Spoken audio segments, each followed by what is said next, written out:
let us all do we can to build a better future.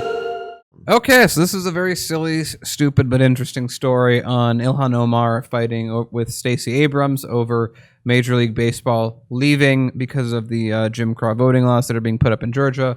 It makes about as much sense as I just explained. So the Minnesota representative Ilhan Omar has backed Major League Baseball's decision to move its All-Star game from Georgia over a restrictive new voting law. But in doing so, she placed herself at odds with another leading progressive voting rights campaigner, Stacey Abrams. Abrams, who suffered a narrow defeat in Georgia, the Georgia gubernatorial race in 2018, commended the MLB's decision on Friday, but said she was disappointed the game was being relocated. That's a quintessential speak out of both sides of your mouth. Yes, I agree with why their decision and why they're doing it. Also, I wish they didn't. It's an amazing thing that we do. Stacey Abrams, just a point I wanted to make. I think they said it here. Not the strongest progressive either. Also trying very hard to get Kamala's position. Didn't work. Just putting it out there. She goes, I respect boycotts, she said, although I don't want to see Georgia families hurt by lost events and jobs. There's that doublespeak. Pick one. You can talk about both, but you have to really pick one. You can't do but. Man, I really like, whatever. I'm not going to get into it. Georgians targeted by voter suppression will be as hurt as opportunities go into other states. We should not abandon the victims of Republican malice and lies. We must stand together. On Saturday, the PGA Tour and PGA of America made similar arguments when they said they would not move events scheduled for Georgia this summer. The Masters, perhaps the biggest event in golf, began in Augusta, Georgia this week. Sort of ironic if you know a lot about golf and its history, that the PGA is even like, yeah, we care about this, you don't. It reminds me of someone can probably tell me in chat who I'm thinking of, that Asian kid who's doing really well, and he was literally taking too long to swing. Anyway, I don't know anything about golf. Moving on. Many observers question the accepted wisdom that the big sporting events bring economic benefits on Sunday. On CNN State of the Union, Omar was asked if she agreed with Abrams, and she says, we know that boycotts have allowed for justice to be delivered in many spaces.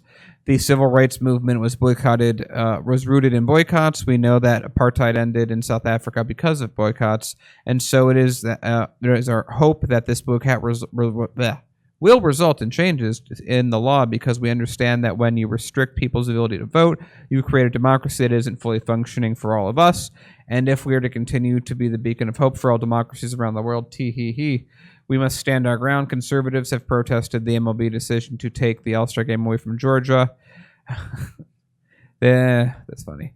On Friday, Trump told supporters they should boycott baseball. There you go.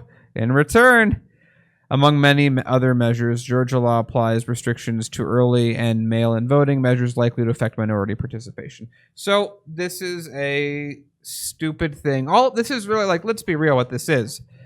This is progressives, quote unquote, especially with Stacey, fighting over something and now fighting each other on something that Republicans did.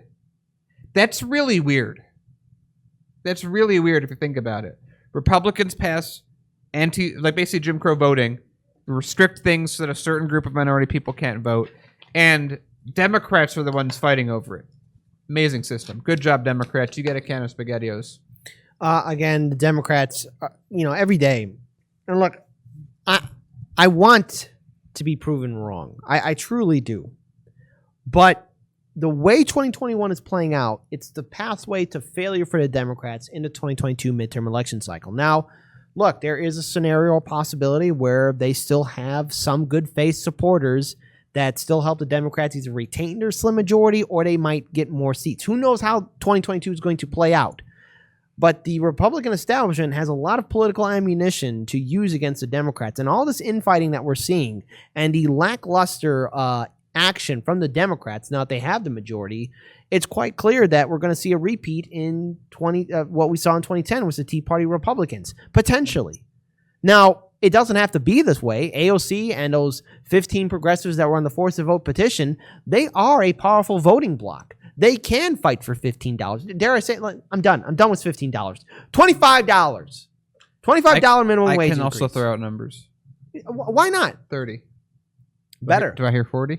You know what? I'm not going to debate you on it. Keep on rising up. 50. Go ahead. It's fine. 100. It's okay. I'm just, every time that we do this, I always sound like, I always think back to like the Fox News segments where they're making bad faith arguments for minimum wage. What are you going to do? Raise it to 70, 80, 100? Why not stop there? And that was a spot-on impression of a Fox News reporter. Well done. Yeah, Thank you. dude, well done. You just channeled it so well. Yeah, you did. You did a fantastic job. And I'm not going to debate you on that one because here's the thing. Those progressives could fight for Medicare for all, student debt forgiveness. I mean, this doesn't have to be a debate. I mean, the Democrats, you know, you had your boogeyman Trump and now he's gone, but it looks like he's going to run again in 2024. And I'm not impressed with anything that you're doing.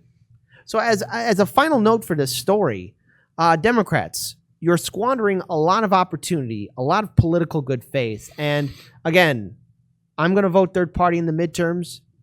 And if you want to earn my vote, show me what you're going to do. But if this is what you got for 2021, 2022 is going to be an epic disaster. And I guess I have no choice but to laugh at you. And that's that. Tee hee hee.